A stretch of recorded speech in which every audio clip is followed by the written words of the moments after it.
Good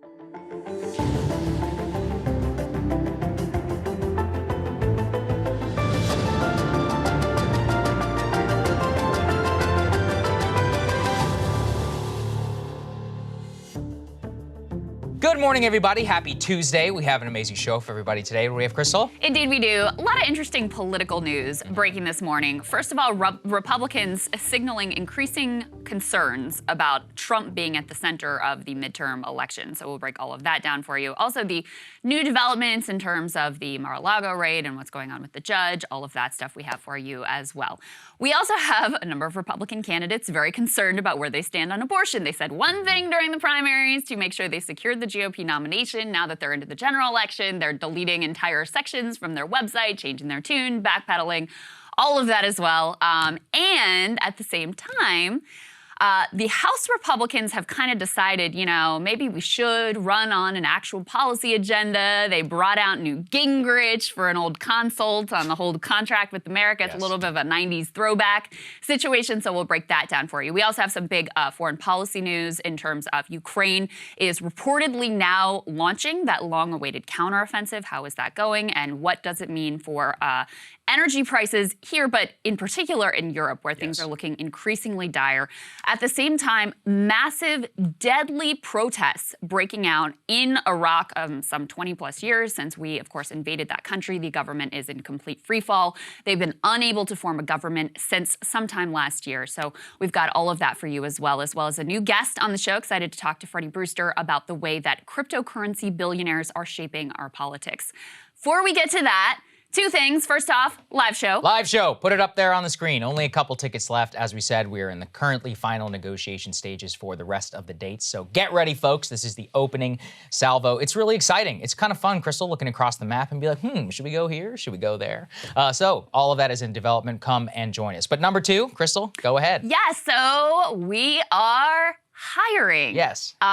Producer James needs some help. He does. He certainly does. And the show is expanding as we've been sort of teasing for you guys. We're going to have a big announcement after Labor Day about an official expansion of Breaking Points. And along with that, we need someone to help us manage all of the content that we are putting out, to help us, especially with the partner program, and make sure that we're getting the best out of that. Someone who has, editorial skills, news judgment. So remind me what the email address is. If you're interested, send us an email, jobs@breakingpoints.com. As you guys know, I mean, we are a very lean and very small team. So really important that we're able to have someone else who is trained on all of the things that James does. Because basically right now, if James gets sick, we're kind of screwed. Yes. So yeah, that's right. Look, it's going to be a partnership management position. We need somebody with at least a couple years experience. In general, you need to be familiar with social media, some sort of video production background, knowledge of how some of the back-end systems work, like between YouTube, Spotify, and more. But in general, you're just going to have a know-how of what it means to work in the content business. So and that spans everything. Understanding probably the most important skill is like a deep understanding of our show. Yeah, exactly. Our values, what we're aiming to do here, and a willingness to sort of do whatever it takes, because since we are such a small team, everybody pitches in with every aspect from, initial show conception and the editorial process to actually, doing the behind the scenes work to get the show up every day, to helping out with some of the, the help requests that we get through emails, people having trouble with their account, those sorts of managing that part of it as well. But the big focus that we want this person to have is on helping us to manage the partner content, especially as we continue to expand in that direction. That's so right. One more time, was it jobs@breakingpoints.com. We'll put out an announcement on Twitter as well, but officially consider yourselves the first informed. We'll have a link down in the description. So send it in. I don't want to put anything official because I don't want, look, it could be somebody who's 21 and has been doing this on the side since they were like 15. It could be somebody who's like 45 and has also been working in TV for like 20 years. Whatever it is, all people will be considered. The best woman person shall win. So there we go. Yes, it'll be fun. Indeed. And one other thing we should say about that is thank you to the premium subscribers for helping to make that expansion possible. James, thanks you very much as well, because he's getting increasingly overloaded. We just keep putting more and more things on his plate and on the team that you don't see in the background on their plate as well. So thank thank you guys for making this expansion possible. It's going to make everything run more smoothly and help us to be able to optimize the content so the experience is as good as possible as it can be. Exactly for right. everyone. So all the premium subscribers, the reason why we asked some of the monthlies to upgrade was specifically for this reason. Realize the cash, have the budget. We can make sure that we can hire the right person at the right price and also expand out content partnership as well. It costs a hell of a lot of money in order to do video production. So thank you all so much. And if you can help us out, sign up. We're just giving you a very clear view. This is exactly what we use the money for. So thank you all so much. With that, though, let's get to the show. All right, so let's jump into some of the political news that we are focused on this morning. The first piece here is that as Republican fortunes have kind of soured for the midterms, there's starting to be a lot of angst about what exactly is going wrong for them. And look, I want to start this whole section by saying Republicans are still very likely to take the House, probably 50-50 in the Senate. Maybe Democrats have a little bit of an edge in holding on to the Senate. It's still not a terrible landscape for Republicans. But we also have to say this is a landscape that looks a lot different than what they were anticipating just a few months ago. And it is a landscape that looks a lot different even from, historical precedent and with the president's approval rating and the number of people who say the country's on the wrong track. The fact that there's any chance at all the Democrats could hold either the House or the Senate is a major change in the fortunes of Republicans. So finger pointing is beginning. One of the places that people are starting to look is at the adverse impact Donald Trump himself is having on Republican fortunes for these midterms. And that's on a few fronts. Let's put this first tear sheet up on the screen. This is from the New York Times. They say Republicans signal worries about Trump and the midterms. They point in particular to the fact that just very few Republicans even willing to go on the Sunday talk shows to defend former President Trump. Those who did indicated they would rather be talking about almost anything else. That marks a dramatic turn even from when the news of this raid first came out. I mean, we tracked here how instantly everybody was on the talking points. Every single potential challenger to Trump was out there saying exactly what he wanted them to say. Well, as this thing has worn on and more details have come out, they've gotten a lot quieter. They haven't really stepped away from their comments, but they've gotten a lot quieter in how they're approaching this whole thing. Couple quotes from within this piece of some of the Republicans who did go on the Sunday shows. You had Senator Roy Blunt, Republican of Missouri, acknowledging that Mr. Trump, quote, should have turned the documents over, but then quickly pivoted to the timing of the search. Quote, what I wonder about is why this could go on for almost 2 years and less than 100 days before the election. Suddenly we're talking about this rather than the economy or inflation or even the student loan program. Governor Chris Sununu sounding a similar note. He, of course, is a Republican of New Hampshire who actually took a pass on running for the Senate, which damaged their chances because he would be a strong contender in that state because he felt like they didn't really have an agenda that they were running on. They just wanted to be in opposition. Anyway, what he said is former President Trump has been out of office for going on 2 years now. You think this is a coincidence just happening a few months before the midterm elections. So very different approach from Republicans, many of whom are just saying, I'm just going to stay quiet for now and sort of see what shakes out. And those who are talking about it are basically trying to pivot immediately to inflation, the economy, basically anything else. That's what I would do too. Yeah. Look, at the end of the day, Trump was the biggest motivating factor in the history of modern American politics for Democrats and Republicans. However, you don't want the Democrats motivated, even to the extent that they are. It's because of Dobbs. But that still is not yet, from what we have seen, reached the 2018 level of fervor of people who just hated Trump. The more that you elevate him as a figure, the more likely you are to turn it into a referendum on him as a historically unpopular politician. Again, he's still at 41%, what our current president is, but you don't want the other people to come out and make it about him. You want them to either stay home and possibly, if you can have those swing voters come out, we want to talk about inflation, you want to talk about gas, and you want to talk about Joe Biden, who is the most relevant figure in their lives. If you start to paper over all that stuff, well, it's going to be a hell of a lot more different election. Not to say Republicans can't win. It still would be, I would say probably that's where your money should be. But now it all comes down to the extent of how exactly the turnout is going to be. And then furthermore, it matters the most in the swing states, places like Arizona and in Georgia, where Trump lost very, very narrowly in 2020. In a Biden, 38% approval environment, those should have been absolute slam dunks. And even with Blake Masters and Herschel Walker, they should have not been cruising to election, but, it should have been a fight. Now, if you make it a referendum on Trump, we already know, Crystal, how those two states think about Donald Trump. Yes. Very, very differently. Well, and so here's what Republicans wanted. And we're very clear about this. I mean, Mitch McConnell, who I think is, one of their smarter strategists, however you feel about him, was like, we're not running on anything except for Joe Biden is bad, Yes. and inflation is bad, and the economy is bad. Yeah. That's it. Smart. And now they don't really have that option because it is no longer just a referendum on Joe Biden. You already saw in this CBS News Battleground Tracker that we were talking about yesterday that you have more people motivated to vote in opposition to Trump than you do motivated to vote in opposition to Biden, even though Biden is obviously the guy in charge. So in some senses, that ship has already sailed. And the problems predate the FBI raid, which of course has put Trump back at the center of our politics and, is sucking up tons of media attention. And now his truths are being covered relentlessly. We're going to cover one of his truths ourselves right. in the show because it was quite noteworthy and very not helpful in terms of the Republicans. But it predates that even because he played so heavily in shaping the Republican nomination process that so many of these candidates are his candidates. It's hard to distance yourself from the guy when, these are his handpicked slate of candidates by and large, which are running in all of these states. So that also made it difficult for them to sort of say, let's not talk about that guy. Let's just focus on Biden.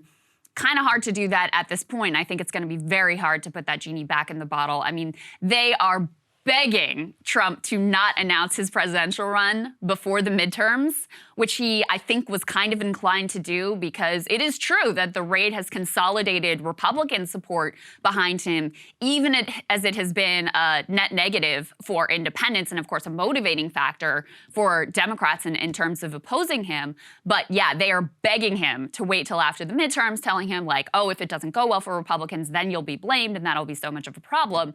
But whether he announces before the midterms or not, and we'll get to this in a minute, it's already a major issue because he's become, again, the central dividing line in our politics, the center of media coverage, and also is sucking up a bunch of the money that would otherwise potentially be going to Republican candidates. So just so you know, this analysis is coming from all kinds of corners. Ben Shapiro actually had a very interesting thread on exactly this topic that I want to take the time to read through so we can go through the whole analysis. So he says, the Republicans are losing steam in the 2022 election. There are some reasons for this, the Democratic upswing in the wake of Dobbs being the most obvious, but there's something else going on here that represents a deeper problem for the Republican Party.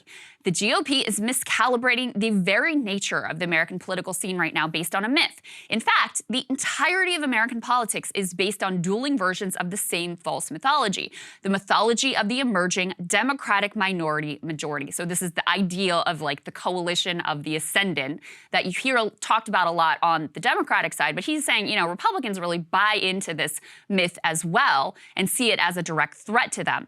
He says Democrats have banked on this myth since 2012, believing it excuses their cultural and economic excesses. This is untrue and has led them into an electoral box canyon as many minorities turn away from their woke progressive overreach.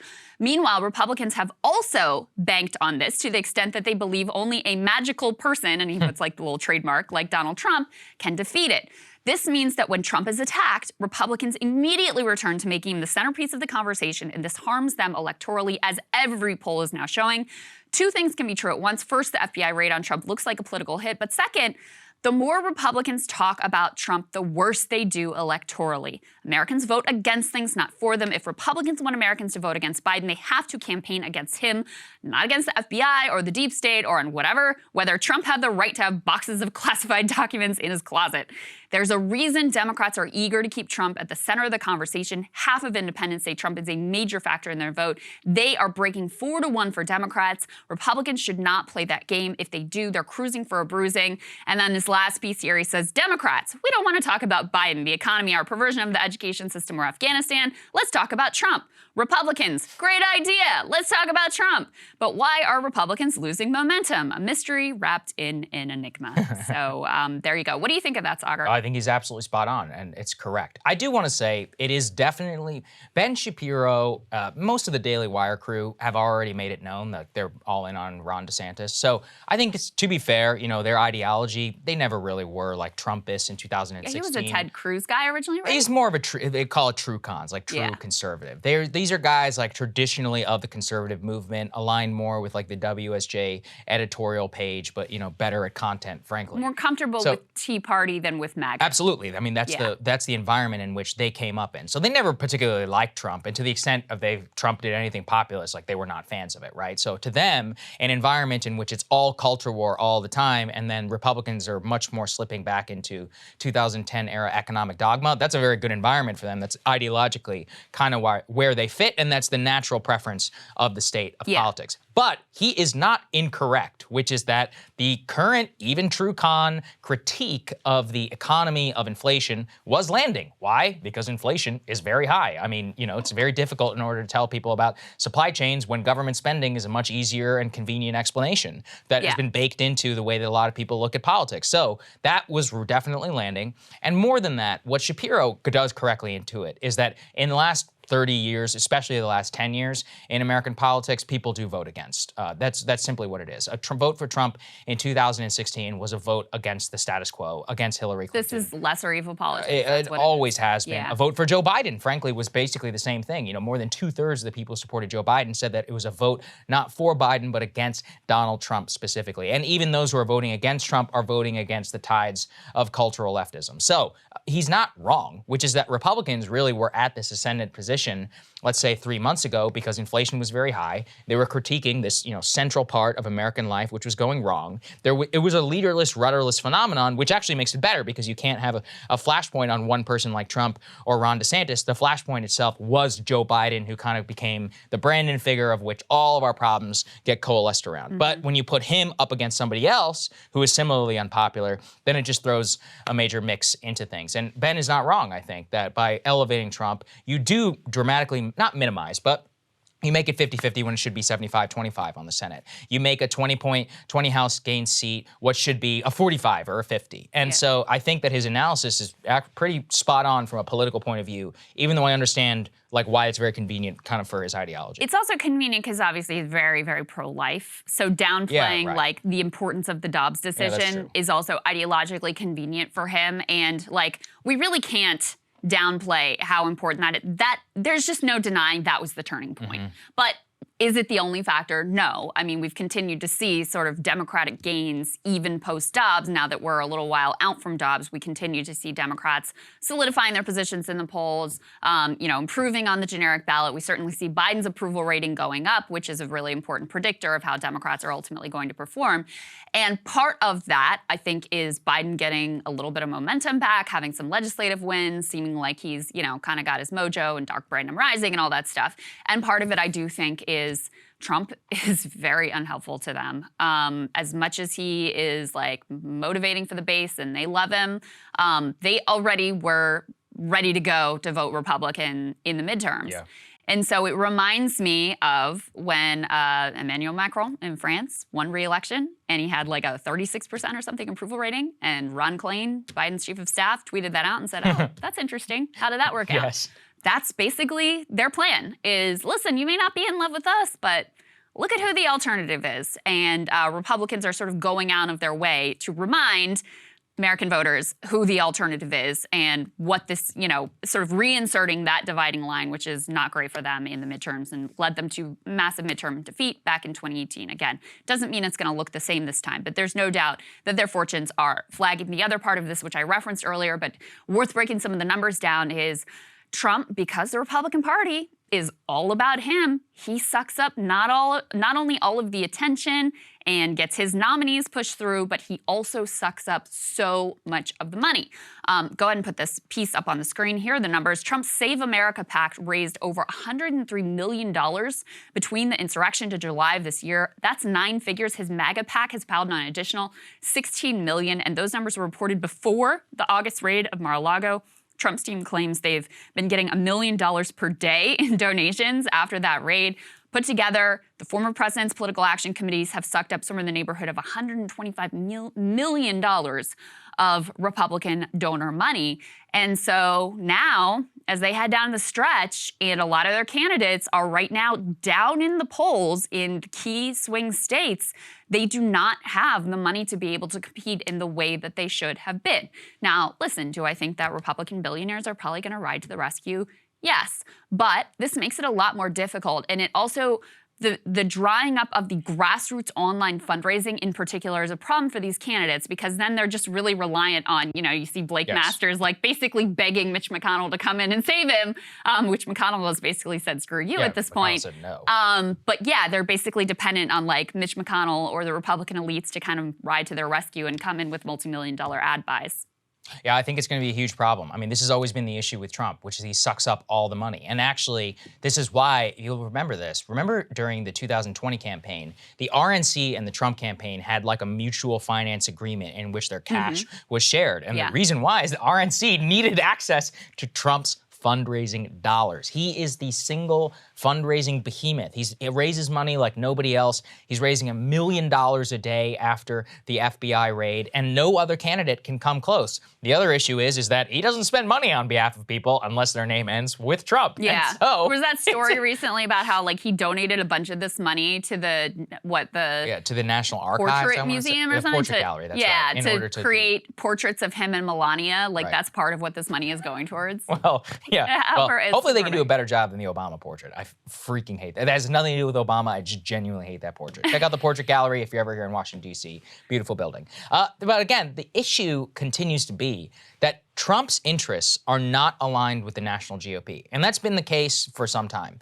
It is in Donald Trump's interest to solidify total control of the Republican Party. If I was him, I would have announced last week. Whatever the day after the FBI raid, I've got every single one of my supposed, supposed opposition candidates, Pompeo, DeSantis, all these other people, towing the line. Everybody's like, this is an outrage. Nuke them. Just come out and be like, that's it. You're all behind me. I'm coming forward. I'm running against the corrupt deep state and against Joe Biden. That's good for him. It would ramp up fundraising dollars, but it makes it less about the national, cultural, electoral, economic tides that Republicans were cruising in on just by simply being opposed to whatever the status quo is. And so by making it less amiable and making it much more about Trump and MAGA, it's just going to be difficult for the Republican Party going forward. And this is just going to remain the case. I mean, in a way, what happened in Georgia was good for Trump. Trump can continue to say the election was rigged, stolen, all this stuff, but Republicans lose seats in the Senate. So it's like, well, which one is better, right? For Trump's purposes,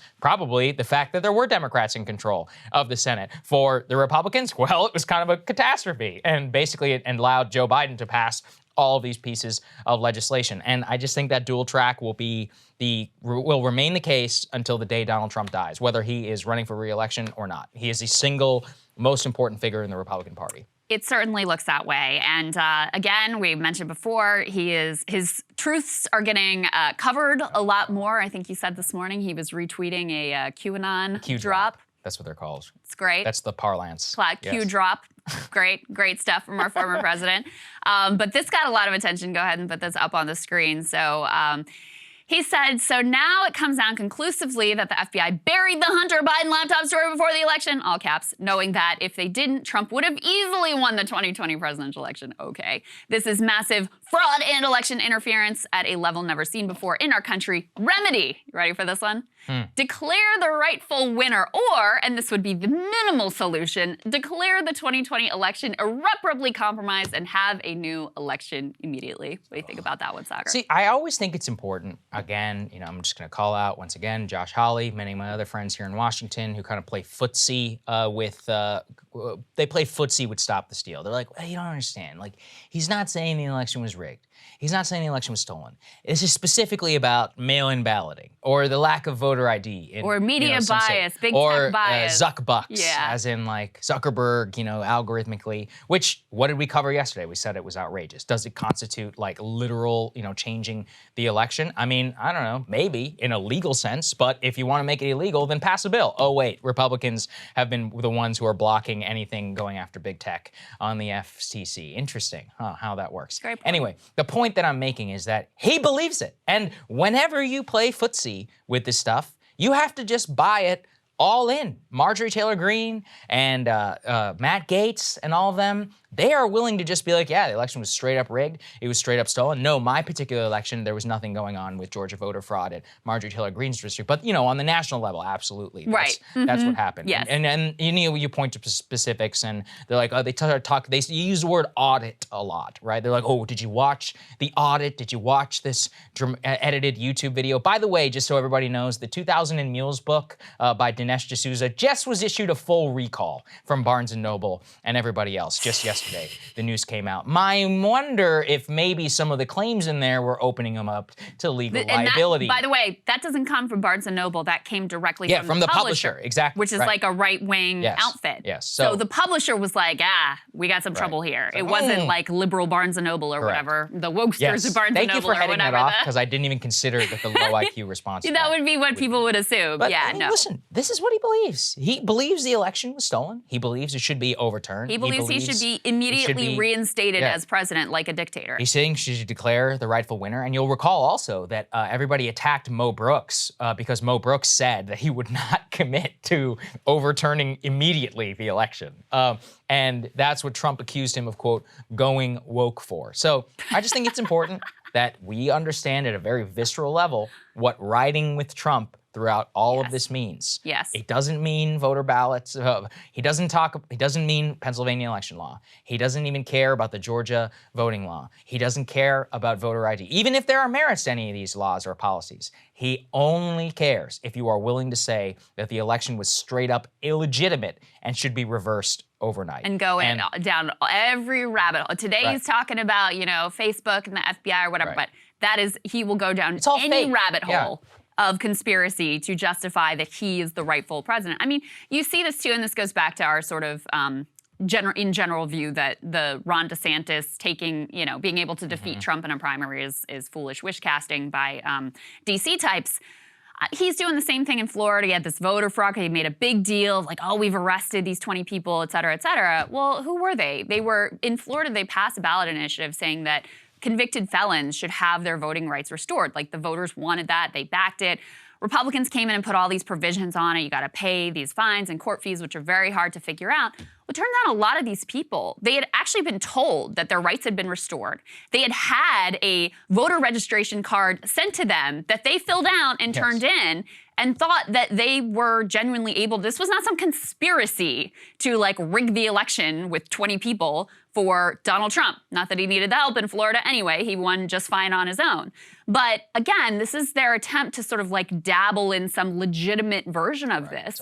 And guess what? When you get on a stage with Donald Trump and you're up against him head to head, do you think that's going to be sufficient? No. It's not. It's not even close to where they want you to go. And you see this with the type of candidates who got nominated in places like Arizona who are willing to just flat out go all the way in with every conspiracy, 2,000 mules, and say, well, I wouldn't have certified the election if I was the governor at the time. That's where you have to be. And if you're not there, then you're going to end up being painted as Liz Cheney, basically. Yeah, you've gone woke. Yes, you've gone woke, as Mo Brooks did by just basically saying, let's stop talking about this. Okay, there's one more legal piece of this that we wanted to bring you. So yesterday we talked to you about the fact that the Trump legal team, with regards to the FBI raid of Mar-a-Lago, had been asking for what's called a special master. Now, what is a special master? Usually, sort of independent expert who's brought in to evaluate materials that are seized in a raid like this to see if any of them are subject to attorney-client privilege, to filter those out before they go to the investigatory team.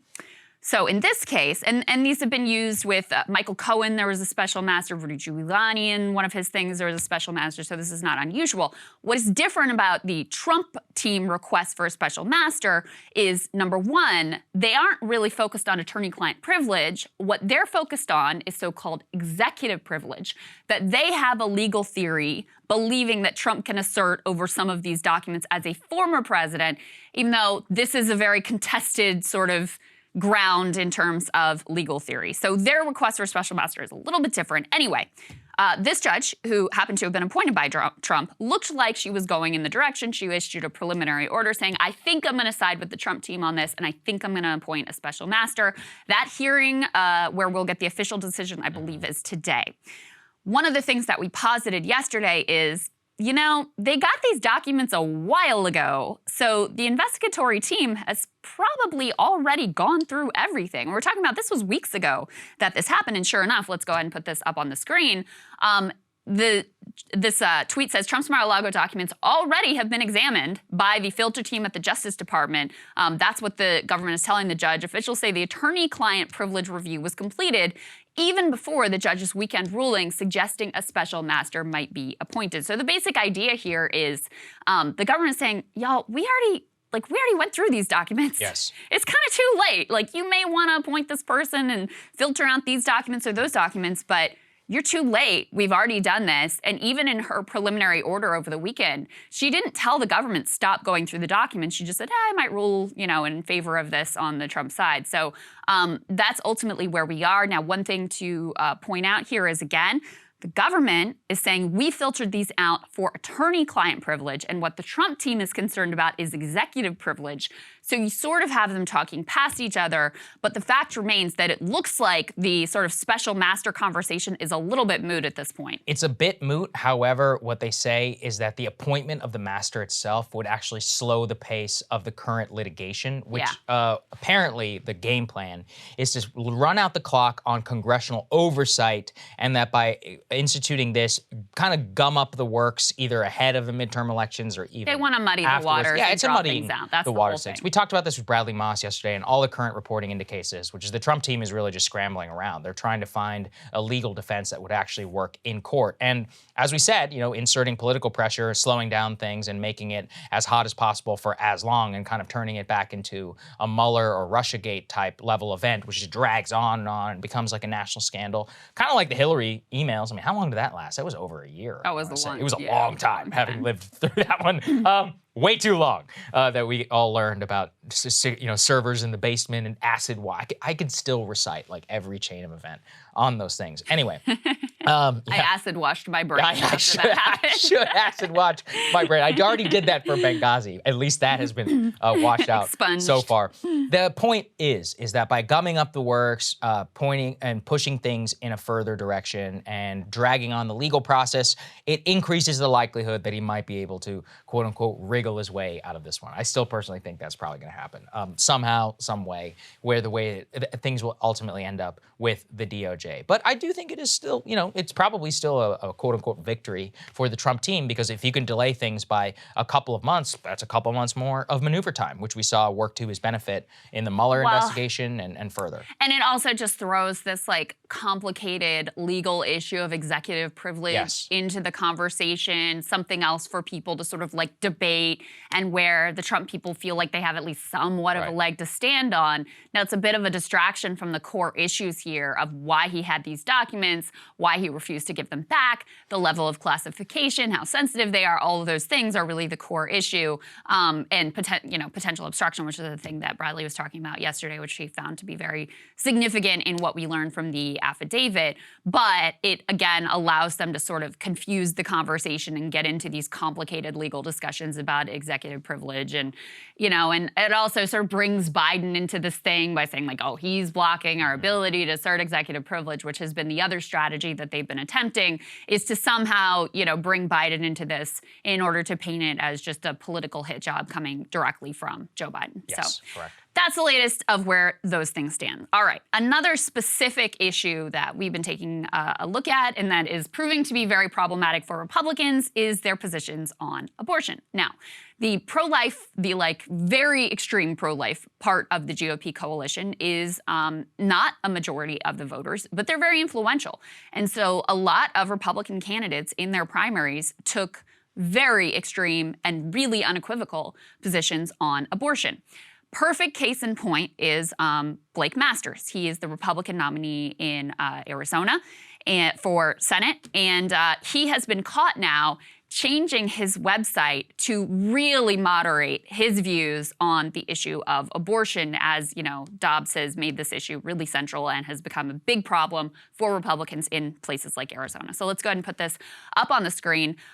So this tweet says, new Blake Masters campaign scrubbed the abortion section of his policy page. It's the latest sign of how abortion rights are shifting the political landscape.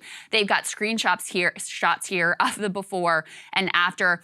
just to give you a taste of some of the changes that were made, which were, really clear and quite dramatic, in the original version, he advocates for a federal personhood law that would basically ban abortion altogether from, the minute that there's a heartbeat. So this is a very extreme law that he's saying he wants passed at the federal level. Very clear and unequivocal in the primary. Now it says, well, I want to ban late-term abortions. So on much more solid political ground there. Now that doesn't directly contradict the idea that you also would want a federal personhood bill, but that's a very different thing to focus on. And another thing he just outright took down is he used to say that he would have a litmus test on all judges. They had to understand that Roe and Casey were wrongfully decided. That has been taken down. This is a guy who he called abortion genocide. He was really, really out there in terms of the type of inflammatory language he would use on this issue.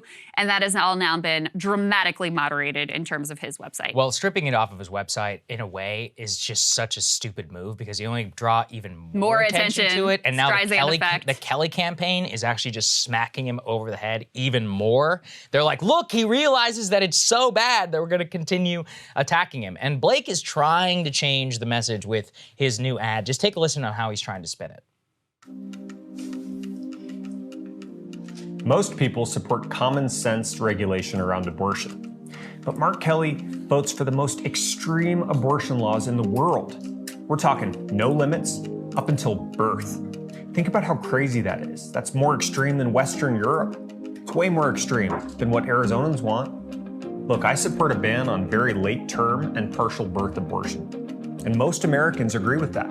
That would just put us on par with other civilized nations. Mark Kelly, the only countries that support his no limits, extreme abortion policies are China and North Korea. I'm Blake Masters, and I approve this message. TIE fighter incoming. The problem for Masters is that most of the Republican okay, let me give you this example.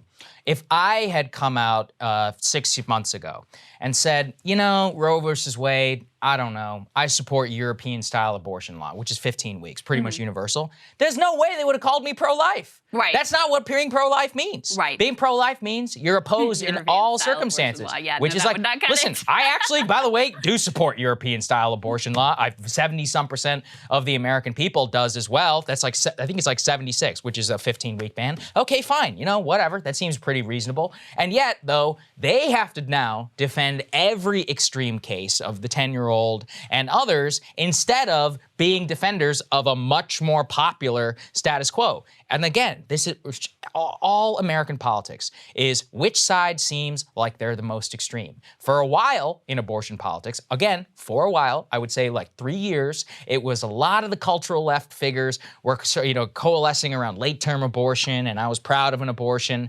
abandoning safe, legal, and rare. Caitlin Flanagan wrote a whole good piece about this in 2019 about the death of safe, legal, and rare and how it was possibly one of the best political slogans and policy kind of campaigns of all time for a very complicated human issue.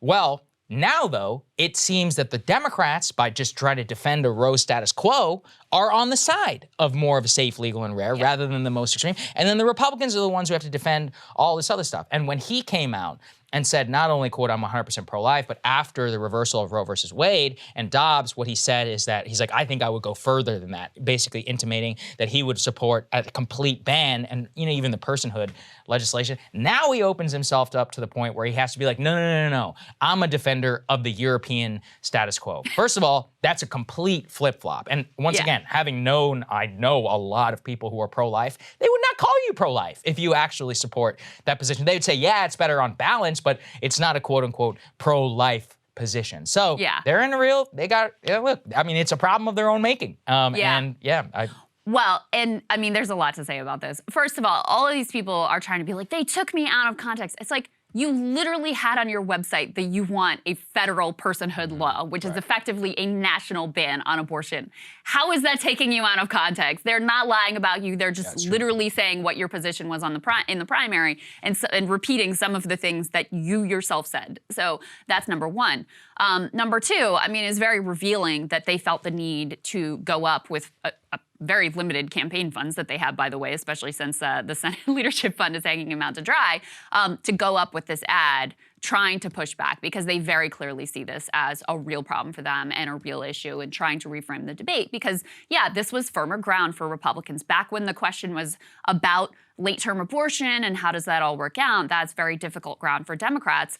But I think it's really important to understand why the debate has shifted so dramatically, because under the Roe regime, when Roe was still in place, you could still ban late-term abortions. The whole question was around fetal viability. And so now, inherently, if you support the Dobbs decision, you support Roe being overturned, that means you support bans and restrictions that are in those early days where it is much more extreme, much more controversial. And of course, as we said, these people during their primary campaigns were pushed into very extreme language and very, very provocative, incendiary language and very, very extreme positions.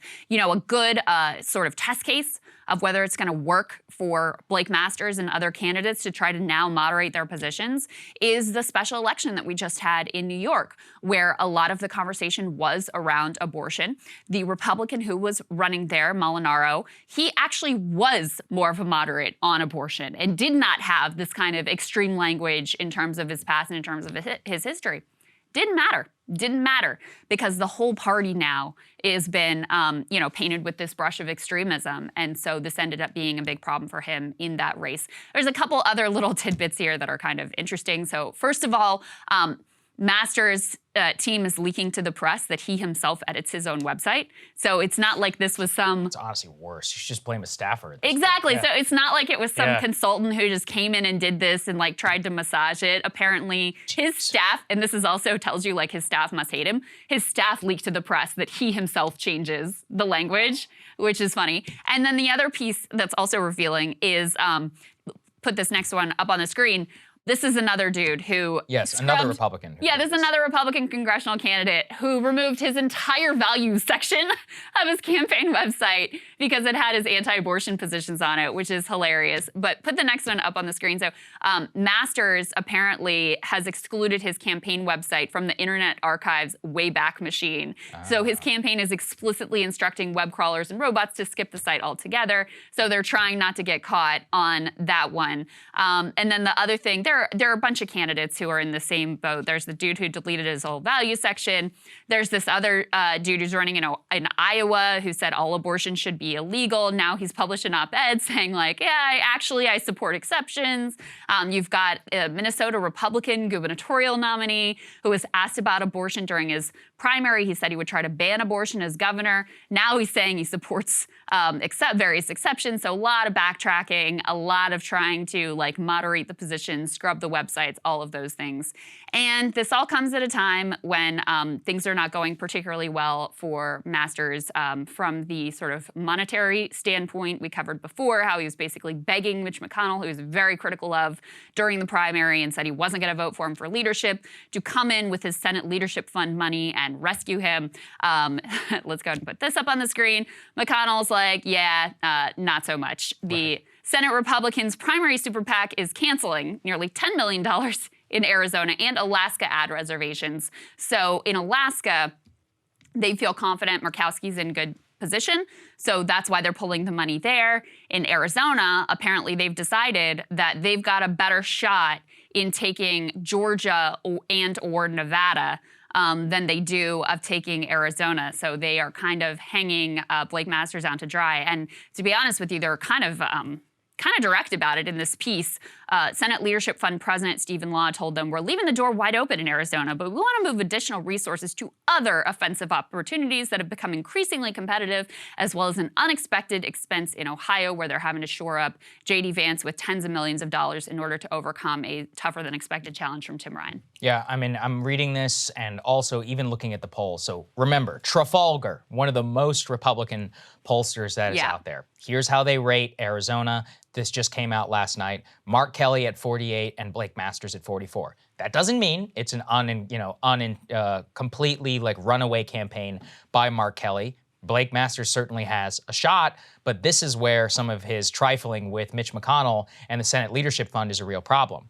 This brings me back to something that I was talking about yesterday, which is that because Trump is sucking up so much money, it actually means that the NRSC, which has been chronically financially mismanaged, and Rick Scott clearly is a complete moron while he's vacationing on his super yacht and has blown over $100 million, it means that you need the Senate Leadership Fund more than ever because they're one of the only large organizations with massive amounts of cash that can come in and buy ads. Now, to be clear, they are still going to buy some ads on his behalf come October, but just noteworthy, Masters was not included in, there was a confab that McConnell recently just did. He did a fundraising thing and Dr. Oz was there. Even Herschel Walker was there. Blake Masters was not there. So he was like, I picked the candidates who I think I can win. Once again, there are all sorts of subtle, if you speak McConnell, he's basically twisting the knife in his chest. Oh, definitely. And making it known. It's like, hey, you come at the king, you best not miss. And with Masters, look, it's a major unforced error. Honestly, he should have just kept it on his website and taken the hit. Like, at that point, you said what you said. There ain't much else you can do about it. Apparently, he also removed the ad or the section of his campaign website where he said that the election was stolen. Yes, correct. He also removed that portion of his website. He did that infamous ad whenever he was trying to get Trump's endorsement. And he's like, I think Trump won. But even if you didn't, you have to admit, the media, whatever. Yeah. And coming back to the kind of the high High-minded IQ, stop the steal that Yeah. I've discussed before. So look, he shot himself in the foot big time. And, who could have seen this coming out against contraception at the Supreme Court level, could have had electoral consequences on a statewide campaign. And the funniest thing to me about all of this is that now that he's just campaigning against late-term abortion, Crystal, he's essentially turned himself into John McCain, who, think about it.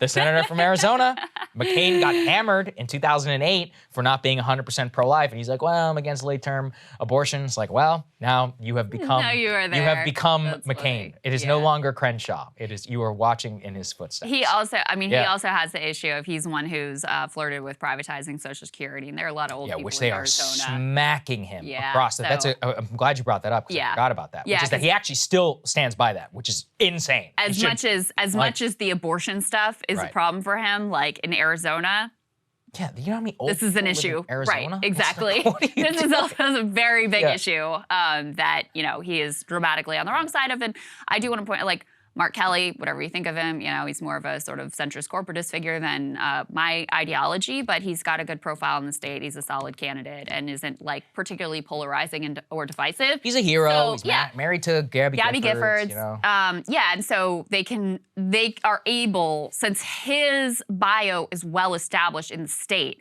they're able to focus most of their resources on making the case against Blake Masters, and that appears to be a big problem for Yes, Blake. absolutely. Okay, one other piece to this, which again is just a sign of the times and and why so many of these Republicans are backtracking is, of course, we covered that Kansas ballot initiative, which very surprisingly went strongly in the pro-choice direction. Well, there are a number of other states that also have abortion-related ballot initiatives set to be on the ballot this November, Michigan being one of them. And let's go ahead and put this up on the screen. We just got some polling on how this is expected to go, and it looks like it is going to be a landslide.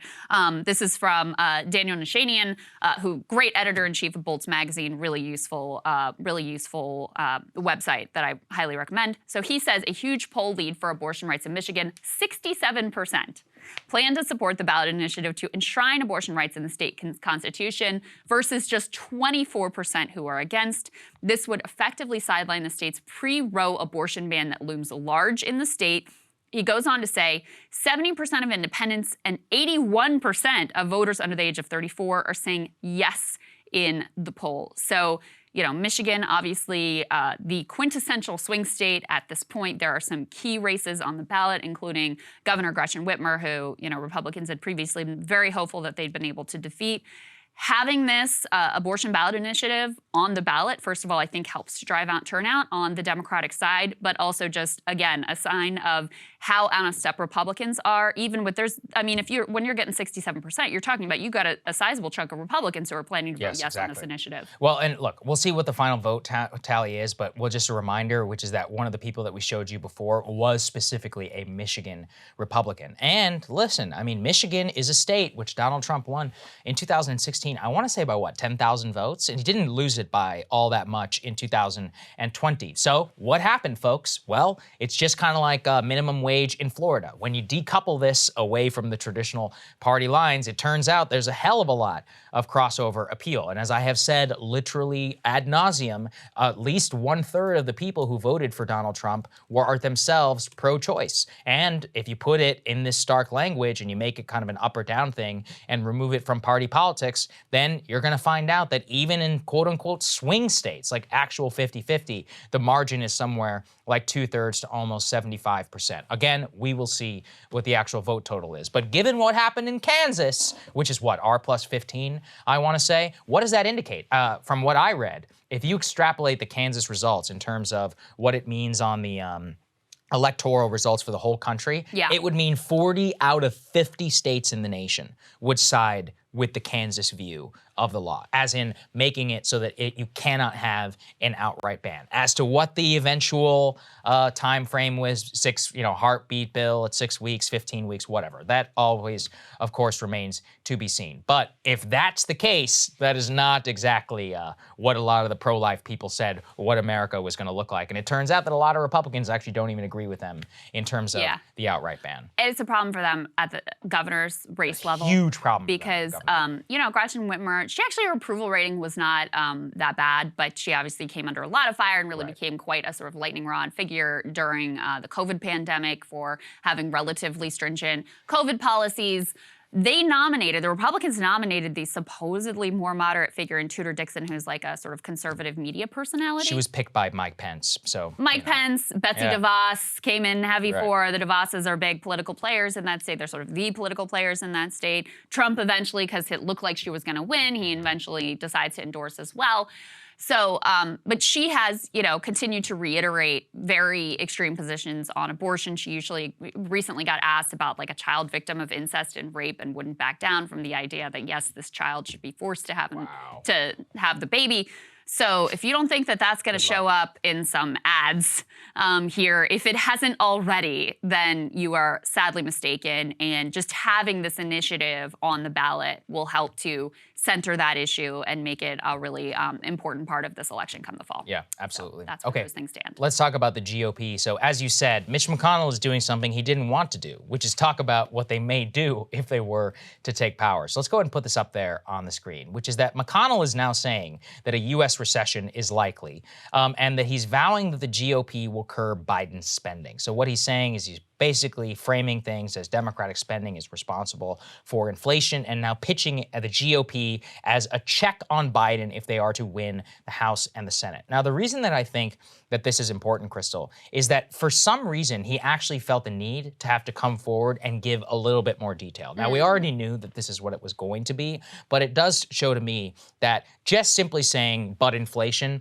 does not seem to be hitting enough. And I think there's complicated reasons for that. Number one is that inflation in the mind of most Americans is just inextricably tied to gas prices. And even though gas right now is way too expensive and it's $3.85 a gallon nationally, $5.20 still at the state level in California, which means $5.50 or so in Los Angeles County and other places in the state, it does mean that people saw it come down in the relative immediate term. And like it or not, the president gets blamed for gas prices going up. He also gets credit whenever you blame him when they go down. Biden's seeing a little bit of a boost from that. At the same time, look, core inflation is still very high. Inflation is still like 8%, which is insane. Food prices and all that, the astronomical increases beginning to plateau off a little bit. So Biden is almost getting a benefit from, it's definitely worse than it was in 2019, but it's not as bad as it's not increasing at the same rate trajectory as it was 3 months ago, which I personally would not run on. But when it's the centerpiece of everything, now the Republicans are going to stick into a bit more of having to criticize and give a little bit more specific. So here is specifically what McConnell said. He said, no more mass spending bills. But here is something interesting. He said, quote, I would be open to more modest bipartisan bills, noting laws that he had recently supported, legislation on postal reform, infrastructure, school safety, mental health, etc. So I do think it is interesting that he is not committing to a total, even though that roughly translates to like a basic blockade, that is still, he's not pitching it as a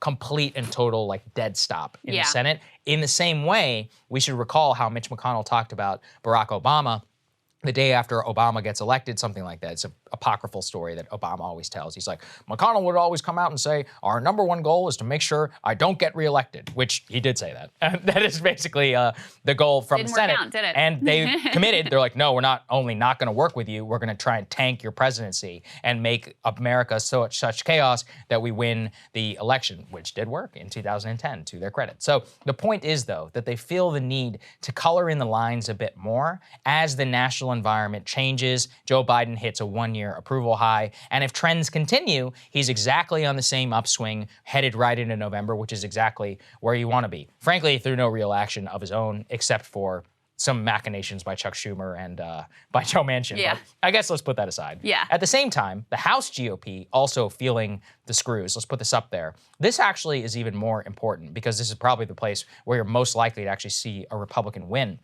They are now plotting their quote-unquote policy agenda for 2022 and recently had a confab with Newt Gingrich, who obviously famously created the Contract for America plan. Now, the interesting thing, here's what they say. Republicans are expected to focus their new platform on education policy, tapping into parental discontent, countering the rise of China with new economic measures, quote, oversight of the Biden administration, and they are also looking at invoking other traditional GOP goals, such as cutting taxes, restricting immigration, criticizing Silicon Valley, and repealing environmental rules. Now, look, at a national level, if the president is a Democrat, no matter anything you do is not going to become policy. So then it all just becomes kind of shaping operations or signaling for what would happen if Trump were to get reelected.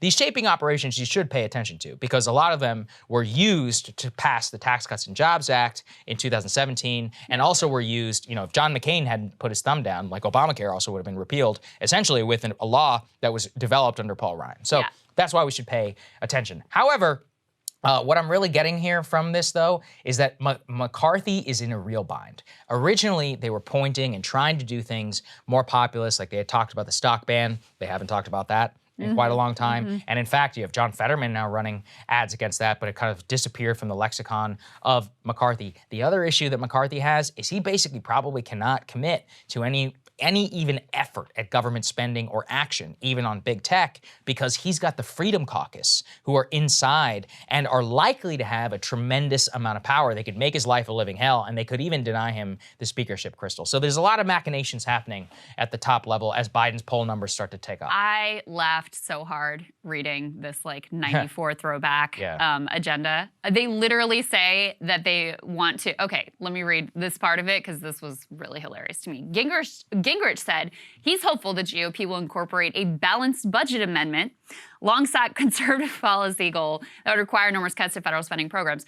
When you're talking about a balanced budget amendment, first of all, this is total 100% throwback to the 90s. This is Paul Ryan era austerity politics. Remember when he put out these theoretical budgets and just slashed literally every spending program, including Social Security, including Medicare, including Medicaid, absolutely everything. Because of course they're not willing to touch the defense spending. So this just means massive slash and burn of every single social program. So that's number one. Number two, yeah, they say they're going to challenge big tech. Okay, you actually have an opportunity to do that now because there are Democrats who will side with you and you're not doing it. In fact, you're oppositional to all of it. And as Matt Stoller has been pointing out, I think Stoller has been very fair in trying to find any sort of populist Republican that will do anything on challenging corporate power. That ship in terms of the sort of economic realignment on the right has really sailed. He points to the provision that Sinema got through in the Inflation Reduction Act, which is just a giant direct giveaway to the private equity industry. Yeah, Sinema voted for it. So did literally every Republican. Exactly. So the idea that they're going to challenge big tech with antitrust and other measures, LOL. No way. The other things they put in here are so online that it's hilarious to me. They want to change congressional rules by repealing mask mandates, removing magnetic scanners from the floor of the House, and abolishing voting by proxy. Because I'm sure those are the issues that are center to your family and your household budget. They're also going to resist Biden's tax hikes on corporations. So again, how's that for the populist side of this? You know, they want to, McCarthy is also, they point to, he released this parental Bill of Rights, which kind of had more juice back in the fall when the sort of COVID and the lockdown conversation was so dated to me. I'm like, it's not exactly 2021. Right. It's just not the central concern. Exactly. I'm not saying it isn't a concern. And even the thing that he released, I mean, it really wasn't, it was literally just like virtue signaling on the issue. It didn't actually change, wouldn't actually change anything. So, well, that's the other thing. You know, it's not like the feds have all that much influence on state and local government. That's all we do. How did we all find that out with masks? Which is like, yeah, if crazy jurisdictions want to do crazy stuff, well, there's actually not a hell of a lot you can do about it. So to me, it just reads as very dated. It reads as a 2021 document, and it tries to extrapolate Glenn Youngkin's victory onto the rest of the country. The Youngkin victory was a specific moment in time. November of 2021. Very different. There's vaccination campaign, critical race theory, all that other stuff was at the fore. Inflation was on the massive spike. Afghanistan had just happened.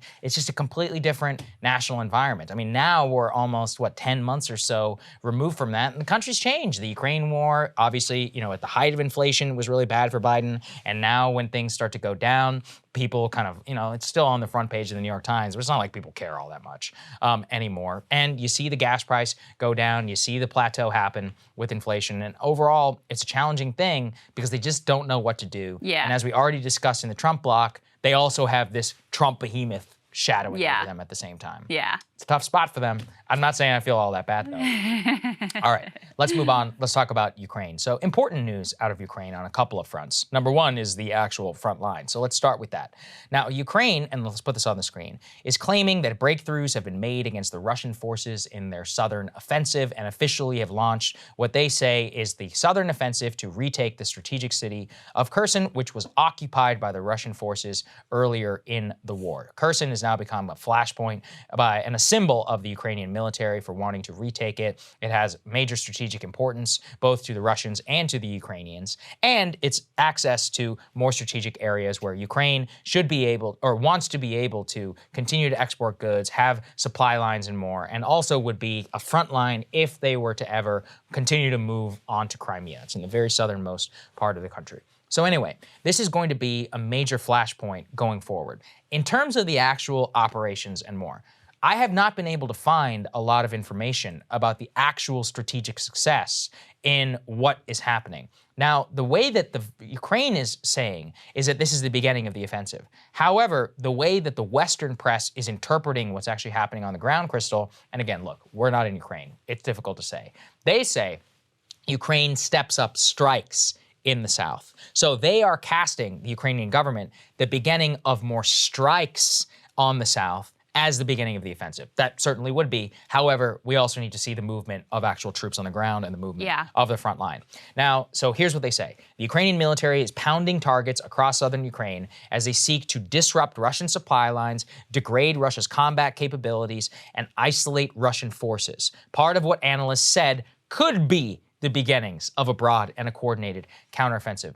In other words, we have not yet actually seen the movement of mass forces and the employment of all of these troops in the south. We are simply beginning to see rockets being fired, the use of, also the Ukrainians are using some decoy missiles and other things in order to try and fool the Russian forces. But, and here's the caveat, Russia has now had months to reinforce those lines of defense in the south, making any Ukrainian advance there going to be very tough and very bloody.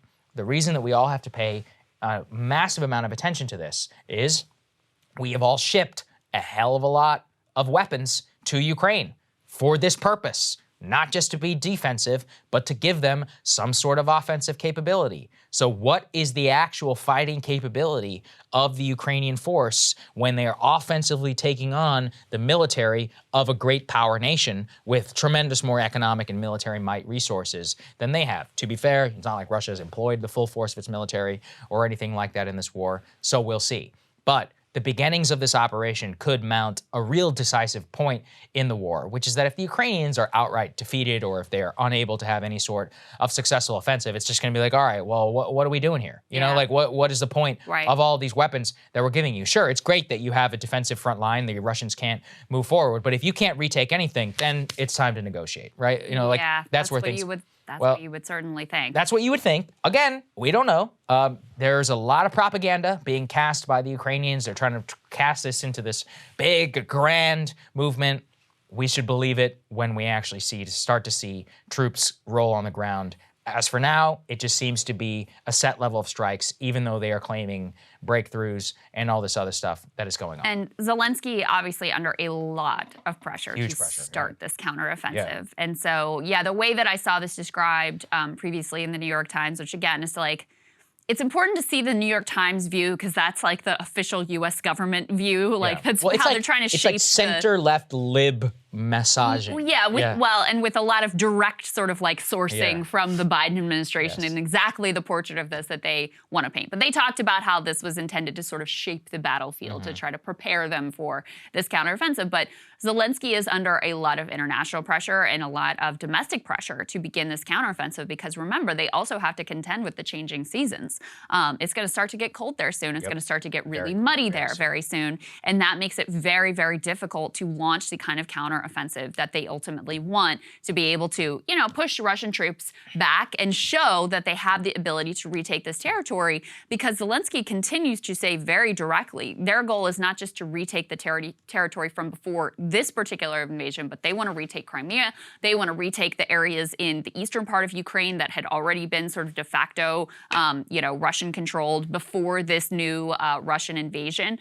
So we're going to see very quickly whether that is a pipe dream or whether that has any grounding in reality with the incredible support that we've given them. In the history of warfare in this region, this has been always the most critical part of time. So from Operation Odessa with the Nazis to Napoleon and their invasion, every time it's really interesting, actually. You go and you read the accounts of the soldiers. I'm getting some of this from Dan Carlin, but he talks about how the first snowfall in October is always like the death knell, that the soldiers realize they're like, this is it. The snow is coming. And it's like October 15th or so is when the first snowfall is always recorded. And from there, it just becomes exponential as it gets cold. Sometimes the cold is advantageous. It's not as muddy. The roads ice over, but it's brutal, right, in order to actually conduct military operations in. So decisive campaigns are always aimed, both by Hitler, by Napoleon, anybody who's fought in this region, as right now. So things need to begin. The month of September, when the weather is temperate, especially, it's not as hot, in order to fight in. This will see probably some of the most decisive times in the war. And if we don't see that, that also tells us a hell of a lot of what's happening. Yes, then you're in for this grinding winter where there's unlikely to be many gains made on either side. And, you know, does anyone then start to look for an exit ramp? Do we start to push for an exit ramp? The last thing I want to say here is something that we haven't really focused on here too much, but I think it's really important to note that the Biden administration has actually assigned a general to oversee this, you know, what they call our military aid to Ukraine, but really is in effect a U.S. proxy war against Russia. And that just shows you that even though, you know, yes, this is still on the front page of the New York Times, but a lot of the cable news media has moved on. They are not doing anything like the intensive coverage of this conflict that they were in the early days. You know, the American people are understandably focused on a lot of other issues here at home and abroad as well. This continues to be, you know, an exceptionally volatile conflict. We continue to have sort of these little incremental escalations, and it continues to be a major, major sort of military focus that is occupying large pieces of our defense infrastructure at great cost. So that's why we continue to really try to focus on it and not take our eye off of it, because this thing could, you know, escalate or turn it at any moment, and is already reshaping global politics in ways that have incredibly direct implications for you and for our European friends. Let's tug on that string a little bit. Yeah. Let's go to this next part and put it up there on the screen. This is complete insanity and is not being grappled with here in the West. Our gas prices may be going down. We are staring down the barrel of a full-fledged catastrophe on the European continent. European power prices futures are up 1,000% since last year and have broken 1,000 euros for the very first time, smashing records every single day. And literally, Crystal, as you and I are doing this show, Gazprom came out and said they had notified Germany that they would be further reducing natural gas stockpiles to Germany ahead of the winter. The reason this matters is, we should you may not know this, but the Europeans do not have air conditioning. It usually doesn't get very hot over there. They use most of their consumer and electric power in the winter because it gets cold, and they especially need it for German manufacturing and for everybody else. Now, the reason why is that they run almost the entirety of that on natural gas, and specifically natural gas, which is supplied by Russia, some 60% pre-war period in Germany. To have European power prices spike so high effectively means a recession. There is just, and not like even what we're flirting with, like a full-fledged Eurozone crisis. To have the biggest power in Europe, the fourth largest economy in the world, waylaid by energy prices. Furthermore, France, even though through some idiocy really of their own, and there's a lot to discuss on this, the French prime minister came out yesterday and said, listen, if they cut us off, we're probably going to have to go towards rationing. And she's like, if you don't need power, turn it off. Do not use it. So they are already moving to voluntary consumer reduction ahead of a full-fledged shutdown. And the interesting thing behind that is France actually has a tremendous amount of nuclear power. Part of the problem is apparently they've not been taking very good care of their plants. And so some of these plants had to shut down for maintenance purposes and more. And so they've been using more natural gas than they usually do. It was a bit precarious, and they haven't been updating their stock because of the green movement in their nuclear power plants, and that has now led to a crunch there. So again, we're talking here about France, the second largest economy on the European continent, a member of the G7, supposed US ally, especially in terms of our trade. This could cripple the European economies. So you would say, well, yeah, it's worth it if Russia is being crippled even further. You could make that argument. There's just one problem. Let's throw this up there, which is that Russian corporate profits in the last quarter went up 25% as sanctions, quote, hit muted economy. Net income gains despite economic contraction and inflation. Now, even more so, I was reading even more this morning, Crystal, which is that Russia has continued to print record amounts of profit off of oil. So we talked previously about that 100 billion euros that they had made. Now, this last month or so, they only made 90 billion. Of that 90 billion, 70 billion is coming from oil. Now, the way that they're making a profit on this just shows you the difficulty in trying to quote-unquote ban or sanction commodity markets. Oil basically is kind of the same, regardless of chemical makeup from all over the world. So what are the Russians doing? Now, this is from the Wall Street Journal, I'm reading. They have taken their oil, shipped it to Saudi Arabia. Saudi Arabia is buying it at a discount to the global market price. Saudi Arabia is then burning the cheap oil to power their economy, and then taking all of their oil and selling it to us at the highest market price. Cool. Furthermore, here's what else they're doing. This is on top of India and China that are buying them. The Russians are also sending a ton of oil via Egypt to the United Arab Emirates. There are now all sorts of sketchy facilities in the UAE where if you drop it off there in the morning, it's Russian. When you sell it, it's something else, even though the sulfur content means it's from Russia. Furthermore, they're taking like Iranian and Venezuelan oil and they're doing like blends and then selling it to yours truly here in the United States and to the rest of the world at a market price. So the arbitrage opportunities for traders in New Delhi, in Beijing, in Sharjah, and in Riyadh are tremendous. Without fail, these people are making untold billions of dollars on top of our sanctions. And who is paying the price? Currently, Russian consumers are certainly paying the price. Russian government is not paying the price. They are continuing to fund their war machine. Putin just signed an order drafting even more people, or asking for more people to enter the military. Military spending is fine. Their war machine grinds on. Our consumers are paying the price, and since we live in a democracy and it's a little bit different the way that our country is structured, our government is also, suffering the totaling effects of an unstable country racked by inflation on top of a European continent, which is, it's difficult to describe, but like genuinely almost 10 times more vulnerable than we are to the effects of this sanctions policy. So the quote-unquote United West, because it is unable to actually cut off the Russians from the global financial system, and especially the Russians from the oil markets, is suffering to a tremendous degree. And the Russian war machine, of which we were meant to inflict pain on, is doing just fine. Yes. And that's a big problem. But because we went so all in on our economic warfare against Russia, well, that gave them the green light to use their own tools that they have in their toolkit to inflict a lot of pain and, do their side of the economic warfare, which they have been toying. I mean, why wouldn't they? With exactly. Yeah, I mean, by us taking that step, and this is what we always warned. Like these things, when you impose these sanctions, when you take these actions and send in all of this military aid as well, they have an ability to respond. And so they took this as a green light to, hey, we're going to toy with the natural gas supply to Europe. And they have done that. And that's part of why you see these massive price increases. It's also going back to why Zelensky is feeling so much pressure right now, because he's not a fool. He knows that you're going to have a lot of waning sentiment in Europe as they see the tremendous cost that is exacted on their lives and the crisis that they're being pushed into by,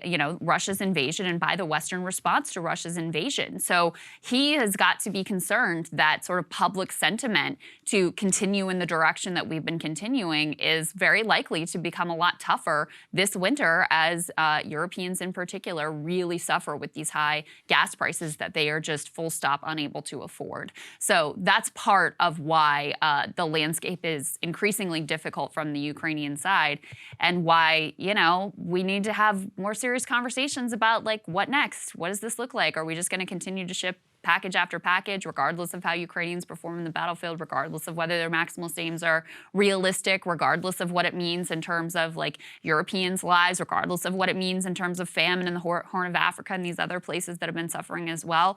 These are the conversations that we really need to be having about what comes next. Yeah, the overall, so I talked about Germany is up 1,000. All of Europe is up 700% in terms of gas for the over the last year, and it's up double just from the end of July. The closer that we get to winter, the Russians are turning off the spigot, they're reducing and dwindling the supply, and this has massive economic ramifications for Europe. Joe Weisenthal, who I've cited before, is basically saying this is a redux of the Eurozone crisis from 2012. Yeah. In terms, what did we all learn then, people? Which is that given the amount of collateralized debt and all the other financial arrangements that we have with the continent and our banks and all of that, crises like that don't just stay over there. Yeah. It will impact us. And also don't forget this, we produce a hell of a lot of the world's liquefied natural gas. They need it more than anybody else, and they are going to be driving that price up sky high, which means higher energy bills, not just in Berlin, but here and all over the United States. The last thing I want to say about this, going back to the Russian corporate profits jumped 25% as sanctions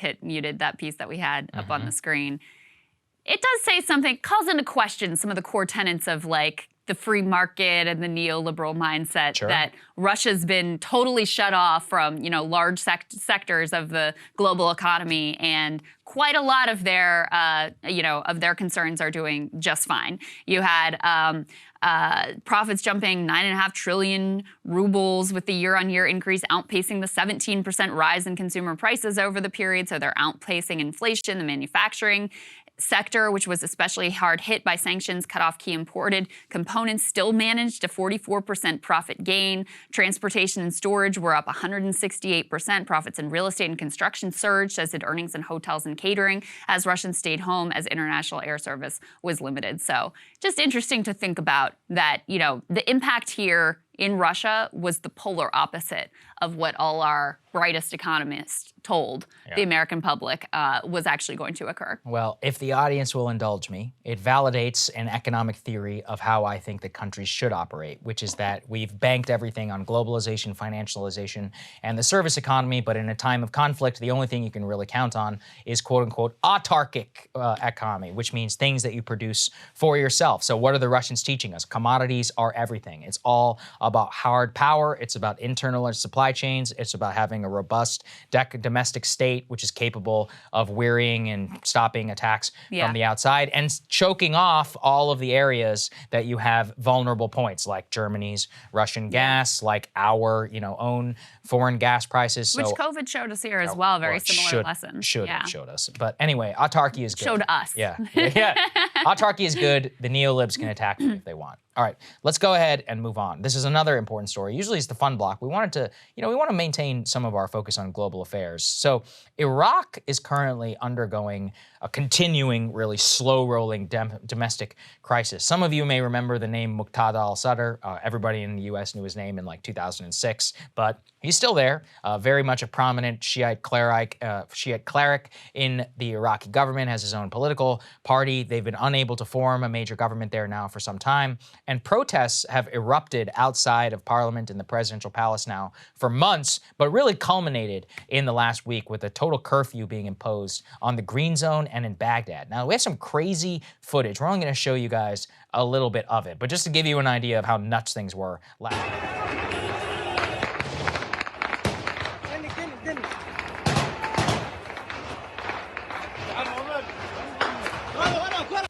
So that was inside the Green Zone. It was fighting between pro-Iran forces, the Sadrists. There's a coalitional fight. The Dutch embassy actually had to evacuate to the German embassy. There were false reports last night that the U.S. embassy itself was being evacuated, but there's still a lot of questions about this. I mean, it's not as stark as Afghanistan. Iraq was not a complete, throwback to the Middle Ages in terms of, it was a real, economy and society that had existed as a polity for a little bit longer, and they had a more of a developed society. The issue, though, is that basically since the U.S., we came in, we left in 2011, everything collapsed and went terrible. ISIS comes, takes the city of Mosul. Our operations from that point forward were all military, and we're just supporting the Iraqi security forces to drive out ISIS. But on the political level, a lot of the machinations that we did in the surge and more in order to try and balance different elements of the government, which is ultimately what erupted into outright sectarian genocide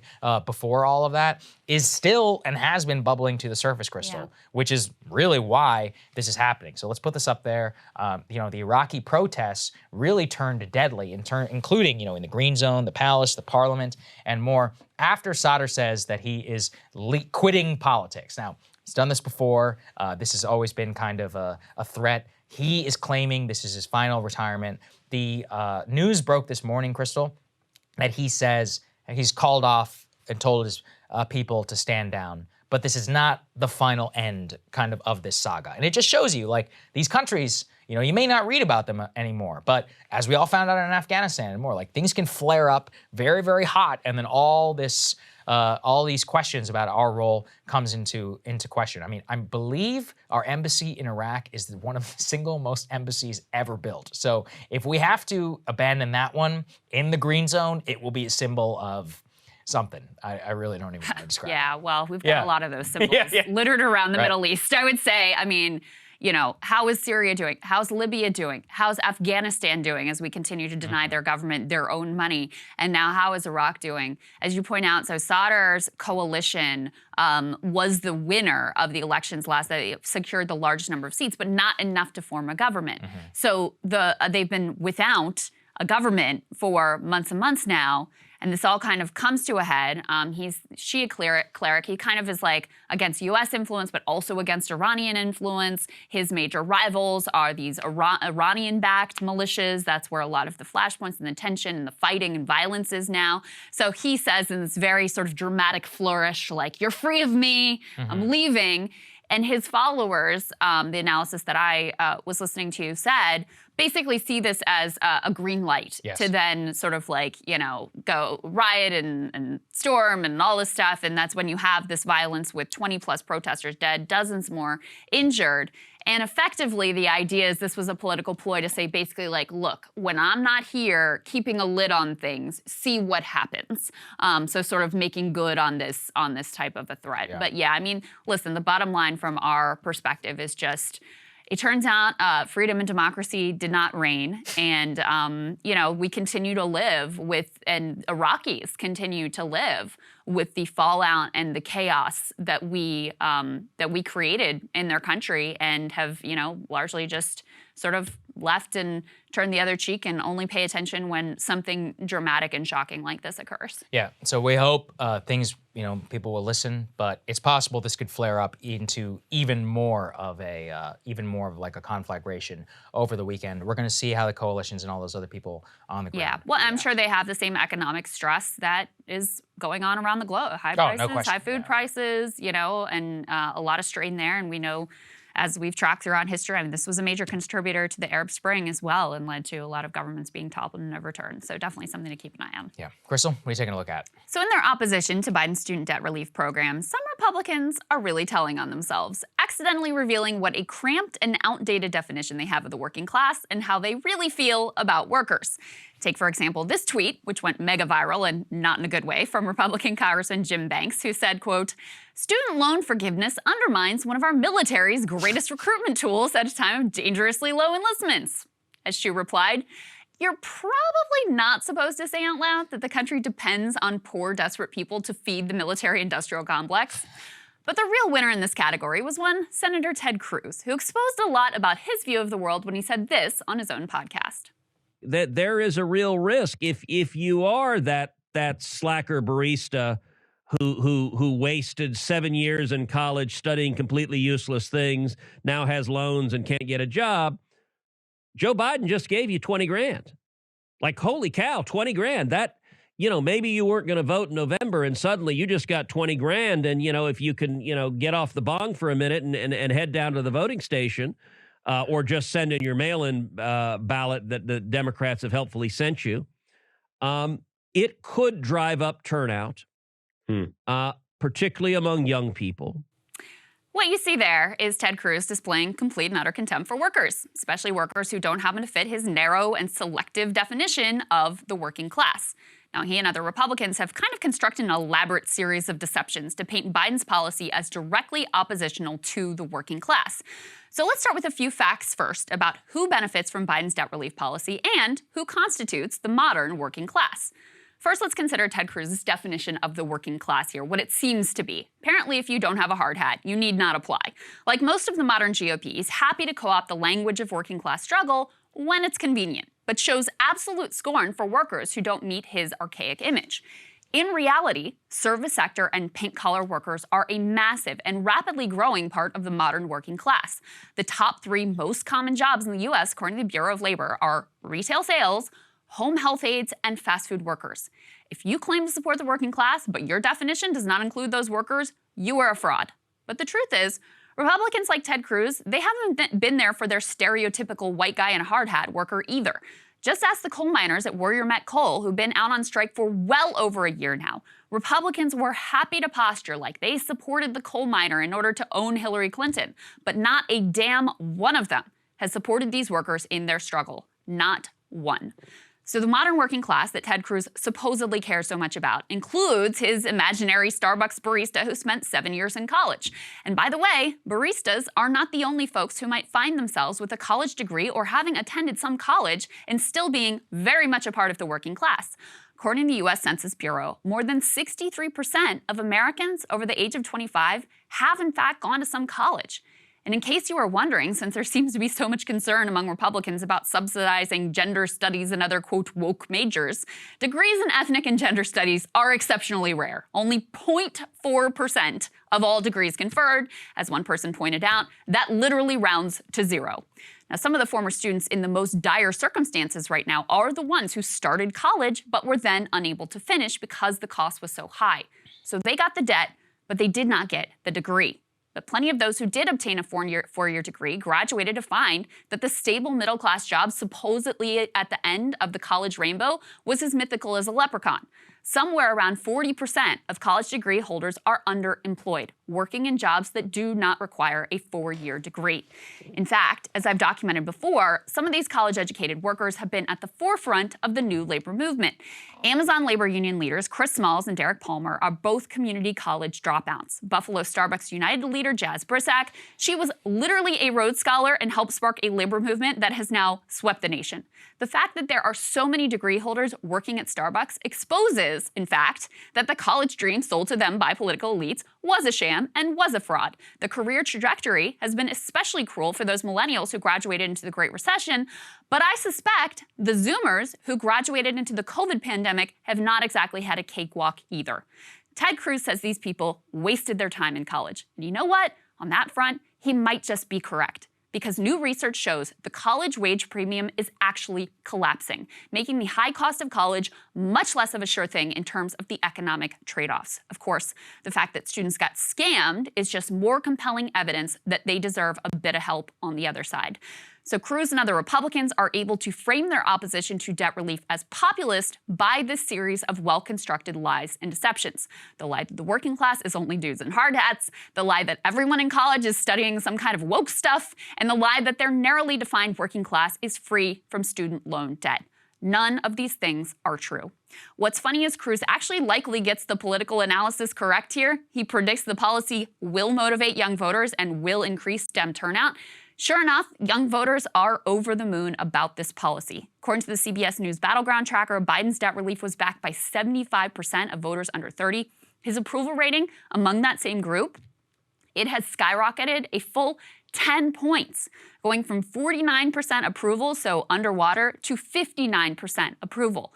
For some of the beneficiaries, this is literally a life-changing moment. Elijah Watkins, a 28-year-old from Atlanta, had this to say, quote, "This means I can begin taking greater steps within my adulthood for purchases like buying my first home, getting a new car, or investing back into my own business. Outside of Obamacare, this is the first time a president has directly influenced my day-to-day decision-making." So yeah, I have to imagine for someone like Elijah and the 43 million others who benefit, having your life directly materially changed is gonna make you want to vote and may also create a bit of a lasting loyalty to the party that had your interest in mind.